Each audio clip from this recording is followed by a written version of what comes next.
everyone, welcome back to my channel. My name's Michaela and I'm doing my first book haul of 2022.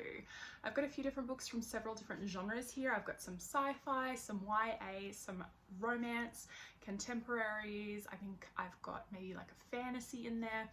Let's just go ahead with the book haul. If you like what you see, make sure you hit that subscribe button, give this video a big thumbs up, it really helps me out, and you can follow my socials down below. Let's get on with the book haul. The first book I got was featured in my January wrap-up. That is King of Blood and Battle. I will link that one up above if you haven't seen it yet.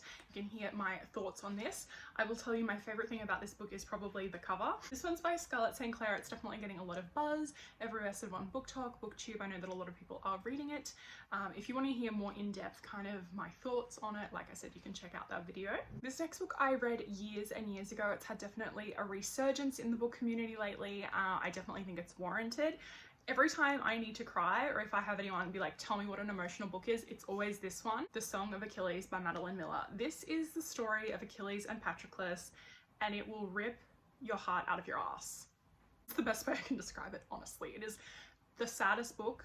You know what's gonna happen, and like you just are kind of hoping and praying that something different goes down. I'm still traumatized by this book. Like I remember reading it and I was like in hysterical tears. My husband was like, what the fuck? My kid's like, Mum, are you okay? And then the next day, if you've read this book, you'll understand the significance of figs. Like they eat figs together when they're younger and sort of when they get older. Went to the store, saw figs. Cried in the fresh produce section. Excellent book, 5 out of 5 stars every single time. And if I am feeling like I need to get into my feels, I always hit this one, and now I've got a physical copy to ruin with my tears. Next up, we've got One Last Stop by Casey McQuiston. This is the story of August. August has just moved to New York City. She's kind of finding her way in the world. Growing up, I think she's like a 20-something, and she sees this girl on the train named Jane. And she's really intrigued by her, thinks that she's really cool, and then kind of comes to realize that Jane is sort of displaced from time from the 1970s while August is in present day. I was definitely intrigued by it. I think it's a really cute cover as well.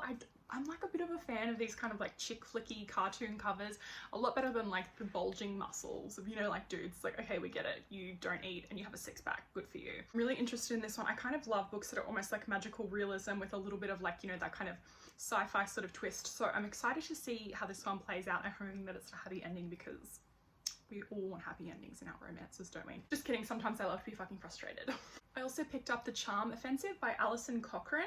This is the story of, so his name's Dev. So Dev, that'll be Dev. Dev is the producer of, I think it's kind of like a Bachelor sort of show. If you've watched the show Unreal, every time I think about reality TV, I always think about that show now. Definitely a darker look about how producers kind of manipulate things behind the scenes of reality TV. I obviously don't think that this one's going to be like as crazy and as fucked up as that, but this is about Dev and Charlie. Charlie is on the show and Dev is obviously someone who is behind the scenes, kind of pulling the strings and all of that sort of stuff. So Charlie is using this show as a platform to rehab his image. I'm not too sure if he was famous before, if he had something else sort of going on, but I think that they fall for one another, which is obviously not what you want when your talent is falling in love with the people backstage. So I'm excited to see how this one goes. Another cute cover. If you saw one of my previous book hauls, it'll be that I picked up the, what is it? I was like shook by the title of it. The Heir of the Fair Folk, or whatever the fuck, the Cruel Prince trilogy, you know, the Cruel Prince trilogy. And that was like $30 for the 3 books, which is just unheard of in Australia.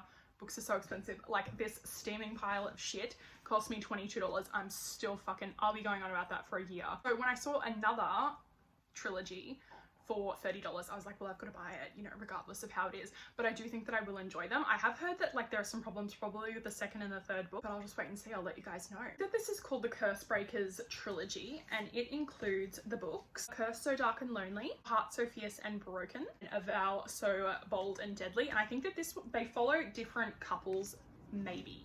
Something happened. I remember like reading a, oh goodness, it's like, read me now, Michaela. Is that a fucking airplane? Honestly, every time. If it's not the goddamn birds, it's a plane full of COVID infected zombies. Excited to read them, and like I said, I've really been enjoying physical books lately, just kind of like holding a book, sitting there dramatically with like a lamp on, because I obviously have terrible eyes. I have been in a real mood for like sci-fi and high fantasy. I've been watching some booktubers that I like never would think in a million years that I would watch, as I am predominantly a romance reader and also an ebook reader. I know I say that all the time. Picking up these books, it's funny to me because like I really do enjoy them and I'm just like, wow, that's crazy, you know. And I do wish that I had more hours in the day because these books are like chunky motherfuckers and they're always so long, the series, and like I'm just like, why is there not two of me? Could you imagine there being two of me? Oh my god. Oh, I think I can hear my husband screaming from the other room. Reading the Wheel of Time series by Robert Jordan. I just polished off the second book and I'm also in the midst of reading Dune by Frank Herbert. So I was like, well, you know, like what's something else that's going to kind of push me out of my comfort zone? And I came across this. This is like not going to be a shock to anyone. Like this is a very well-known book. There's even a fucking Amazon Prime show about it. It's called Leviathan Wakes. It's the first book in the Expanse series, which I think is actually finishing up this year. It's by James S.A. Corey and they're two different authors, one of whom was the assistant to George R.R. Martin. It's just like he should just finish the goddamn Song of Ice and Fire trilogy. Fucking, if only it was a trilogy, we would have like all of our life. And everyone kind of compares this and says that it's like Game of Thrones in space, but it's not like Game of Thrones in space. It's like this is its own separate entity, apparently. So I'm really excited to read this. I recommend to watch the TV show first before reading the book, and I think that it's something that my husband would probably be into. My husband and I are so notoriously bad for this. Both definitely like have our other interests aside from TV. We've got every single streaming service that like exists in this country. We never use them. You know, like our kids end up watching like free-to-air TV and stuff, but the second that we don't have them is when we all. I am excited to read this one. It is about humanity has colonized the solar system. So Mars, the moon, the asteroid belt and beyond, but the stars are still out of our reach. From what I've heard, it is a very realistic depiction of what living in space will look like. There's kind of not like hyper jumping in terms of traveling through the universe. There are places that we just kind of can't get to. I think that Mars, they talk about it, maybe it's like a water thing. Maybe I'm getting that confused with Dune because I've also been fucking reading that and that's just like a wild trip. And I'm excited to pick this one up. I don't know if I'll watch the TV show first before reading the book. Let me know if you have read this one. I don't know if many people who kind of check out my channel are going to be into anything like this, but it's just a bit of fun. Like it's just a different sort of comfort zone.